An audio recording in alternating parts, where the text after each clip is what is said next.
Address இல்லாத வாக்காளர்களை நீங்க வச்சிருக்கீங்களே, போலி முகவரிகள் உள்ள வாக்காளரை வச்சிருக்கீங்களே, எல்லாம் 00 போட்டிருக்காங்களே, வீட்டு நம்பர் என்னதான் 00. நம்மளுடைய வீடுகளுக்கு ஏதாவது ஒரு பகுதியில ஏதாவது ஒரு தெருவில ஏதாவது ஒரு வீடுகள்ல 0 நம்பர் கொடுத்திருக்காங்களா? நம்ம கேள்விப்பட்டிருக்கிறோமா? 0 என்ற நம்பர்ல இருக்கிறது. அதே மாதிரி சில வாக்காளருடைய தந்தை பேர் இனிஷியல் மாட்டோம் FW அது மாதிரி ஏதாவது ஒன்று சொல்லி அது மாதிரி ஒரு பேரே இல்லாத ஒரு பேர், இப்படி எல்லாம் சொல்லி கேள்வி எழுப்பப்பட்டால் அதுக்கு முறையா பதில் சொல்லணுமா இல்லையா? ஒரு பொதுக்கூட்டத்தில் சொல்றார் அமித்ஷா, आपके पढ़ना जवाहरलाल नेहरू ने शुरू किया था और अंत में 2003 में हुआ. जब भी எதிர்க்கட்சி தலைவராக இருக்கக்கூடிய ராகுல் காந்தி எதை சொன்னாலும் இவர் ராகுல் காந்தி அல்ல, இவர் ராகுல் கான், பாகிஸ்தானுக்கு ஆதரவாக பேசக்கூடிய இப்படி என்ன செய்யறதுன்னா அவர் என்ன சொல்றாரோ என்ன கருத்தை முன்வைக்கிறாரோ எது குறித்து பேசுகிறாரோ அதற்கு முறையான பதில் சொல்ல துப்பில்லாமல் இப்படி மடை மாற்றக்கூடிய வேலைத்தான் இவர்கள் தொடர்ச்சியாக செய்து கொண்டு இருக்கிறார்கள். செய்தியும் சிந்தனையும் என்கின்ற இந்த நிகழ்ச்சியிலே கடந்த வாரம் காங்கிரஸ் கட்சியை சேர்ந்த நாடாளுமன்ற எதிர்க்கட்சி தலைவர் ராகுல் காந்தி அவர்கள் ஓட்டு திருட்டு தேர்தல் ஆணையத்தின் மீது பல்வேறு ஆதாரங்களுடன் வீடியோ, போட்டோ, தேர்தல் ஆணையத்தின் அந்த வாக்காளர் பட்டியல், பல்வேறு ஆதாரங்களை முன்வைத்து தேர்தல் ஆணையத்தின் மூலமாக செய்யப்படுகின்ற குளறுபடிகளையும் சதிகளையும் அவர் அம்பலப்படுத்தி தோலுறுத்தி இருந்தார். இந்த நிகழ்வு என்பது ராகுல் காந்தி அவர்கள் சாதாரணமாக ஒரு பொதுக்கூட்டத்திலோ அல்லது மற்ற நிகழ்ச்சியிலேயோ அவர் பங்கெடுத்து சொன்ன ஒன்று அல்ல. கிட்டத்தட்ட 6 மாத காலமாக அவர்கள் உழைத்து அதற்கென்று ஒரு குழு அமைத்து ஒட்டுமொத்தமாக அந்த தேர்தல் நடந்த குளறுபடிகளை ஆதாரங்களை திரட்டுவதற்கு 6 மாத காலங்களை செலவிட்டு அதன் பிறகு உள்ள ஆதாரங்களை பத்திரிகையாளர் சந்திப்பில் அவர் சொல்கிறார். ஏராளமான பத்திரிகையாளர்கள் குழும்பியிருக்கக்கூடிய அந்த சபையில் தேர்தல் ஆணையம் செய்த அந்த குளறுபடிகளையும் அதில் நடந்திருக்கிற மோசடிகளையும் அவர் எடுத்துரைக்கிறார். இப்ப சாதாரணமா வெவ்வேறு நிகழ்ச்சியில பேசிட்டு போறாங்கல்ல, அது மாதிரி ஒரு நிகழ்வு இது அல்ல. ஏன்னா பத்திரிகையாளர்கள் என்பவர்கள் அவர்கள் கல்வியாளர்கள், பல்வேறு கோணங்களில் அரசியல் சார்ந்த பல்வேறு நிகழ்வுகளை அவர்கள் அறிந்து வைத்திருக்கக்கூடியவர்கள். அது இல்லாம அவர்கள் கேள்வி எழுப்பக்கூடிய அந்த வாய்ப்பும் அங்கு அளிக்கப்பட்டிருந்தது. இவர் மட்டும் பேசி முடிச்சிட்டு கலைந்து போகவில்லை, மாறாக அவர்களெல்லாம் கேள்வி எழுப்பி அந்த கேள்விகளுக்கெல்லாம் பதில் சொல்லப்பட்டு தான் அந்த நிகழ்வு என்பது நடந்திருக்கிறது. அப்ப இதை நம்ம ரொம்ப ஒரு கவனமாக பார்க்க வேண்டிய ஒரு முக்கியமான விஷயமாக இது இருக்கிறது. ஏன்னா தேர்தல் ஆணையம் என்பது மிக முக்கியமான ஒன்று. ஏன்னா நாமெல்லாம் இந்த நாடு என்பது ஜனநாயக நாடு. நாம் தேர்தலில் வாக்களிக்கிறோம். நம்மளுடைய விருப்பத்தின் அடிப்படையில் நம்மளுடைய வாக்கின் அடிப்படையில் தான் ஆட்சியில் அமரக்கூடியவர்கள் அவங்க தேர்ந்தெடுக்கப்படுகிறார்கள் என்று நம்பிதான் வாக்களித்துக் கொண்டு இருக்கிறோம். ஆனா அதையெல்லாம் உடைக்கும் விதமாகத்தான் ராகுல் காந்தி அவர்களுடைய இந்த செய்தி என்பது கவனத்தை ஈர்க்கக்கூடிய ஒரு செய்தியாக இது இருக்கிறது. அப்ப ராகுல் காந்தி அவங்க பத்திரிகையாளர் சந்திப்பை ஏற்படுத்தி இது போன்று தேர்தல் ஆணையம் செய்யக்கூடிய இந்த நிகழ்வுகளை தோலுறுத்தி இருக்கிறார். இதுக்கு முறையா பதில் சொல்லணும்ல. ஒண்ணு தேர்தல் ஆணையம் என்ன செய்யணும், அப்படி அல்ல, அவங்க சொன்ன அந்த ஒவ்வொரு ஆதாரங்களையும் வைத்து இது தவறாக சொல்லப்பட்ட ஒண்ணு, இது பொய், இது குற்றச்சாட்டு, இது அவதூறு, இது மோசடி, இது இல்லாத ஒன்று, அப்படிதானே மறுக்கணும். ஒரு செய்தியை மறுப்பது என்றால் தேர்தல் ஆணையம் ஒத்த வரியில் என்ன சொல்றாங்க, வரிக்கு பதில் சொல்ல வேண்டியவர்கள் ஒத்த வரியில அபிடவிட் தாக்கல் பண்ணுங்க, அது அவங்க ரோல் முடிஞ்சு போச்சு. சரி, இந்த பக்கத்துல ஏன்னா தேர்தல் ஆணையத்தை தான் ராகுல் காந்தி கேள்வி எழுப்புறார். ஆனா அதற்கு முட்டுக் கொடுக்கும் விதமாக யார் பேசுறாங்கன்னு பாத்தீங்கன்னா பாஜகவை சேர்ந்தவர்கள் தான் பேசுறாங்க. அதாவது பொதுமக்களுடைய ஒரு பார்வை இருக்குல்லங்க, பாஜகவுடைய கைப்பாவையாக தேர்தல் ஆணையம் செயல்படுகிறது என்று மிகப்பெரிய ஒரு குற்றச்சாட்டு வெகுஜன மக்கள் மத்தியில இருக்கிறது. அதை உண்மைப்படுத்தும் விதமாக ராகுல் காந்தி அவங்க சொன்ன அந்த தகவலுக்கு பதில் சொல்றாங்க. சரி, பதில் சொல்ல வராங்கல்ல, அதையாவது முறையா சொல்றாங்களா?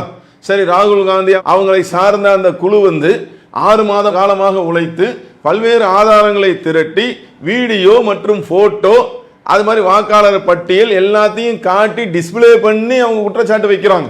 இல்ல, இவங்க சொல்றது இல்ல, போலி வாக்காளர்களை சேர்ப்பது, அதோடு மாத்திரமில்லாமல் போலி முகவரியில் வாக்காளர் இருப்பதாக சொல்வது, புகைப்படம் இல்லாத வாக்காளர்கள் இருப்பது, கடைசி நேர வாக்குப்பதிவு என்கின்ற நேரத்தில் நடக்கக்கூடிய அந்த மோசடி, இந்த மாதிரி விஷயங்கள் எல்லாம் சொல்றார். இன்னும் நிறைய பாயிண்ட் அவர் சொல்றார். இது ஒவ்வொன்றுக்கும் நீங்க பதில் சொல்லுங்க.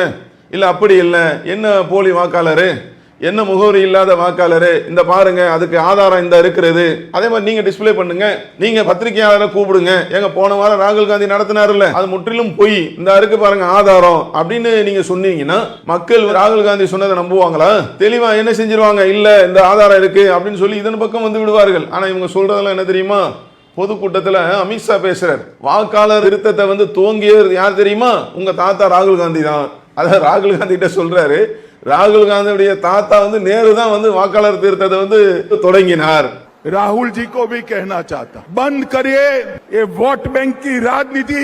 मतदाता शुद्धिकरण पहली बार नहीं हो रहा है, आपके परनाना जवाहरलाल नेहरू ने शुरू किया था और अंत में 2003 में हुआ।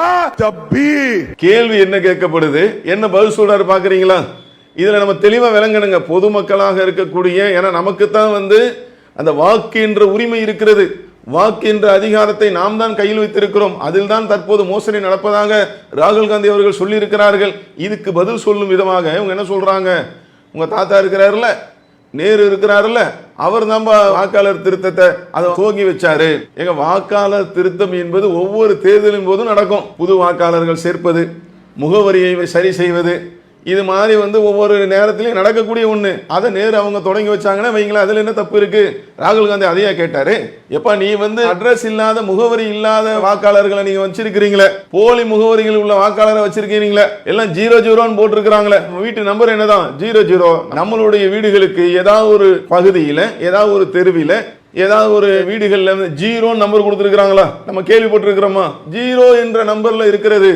அதே மாதிரி சில வாக்காளருடைய தந்தை பேர் பார்த்தீங்கன்னா வெறும் இனிஷியல் மட்டும் FW அது மாதிரி ஏதாவது ஒன்று சொல்லி அது மாதிரி ஒரு பேரே இல்லாத ஒரு பேர், இப்படியெல்லாம் சொல்லி கேள்வி எழுப்பப்பட்டால் அதுக்கு முறையாக பதில் சொல்லணுமா இல்லையா? ஒரு பொதுக்கூட்டத்தில் சொல்றார் அமித்ஷா, இது மடை மாற்றுவது.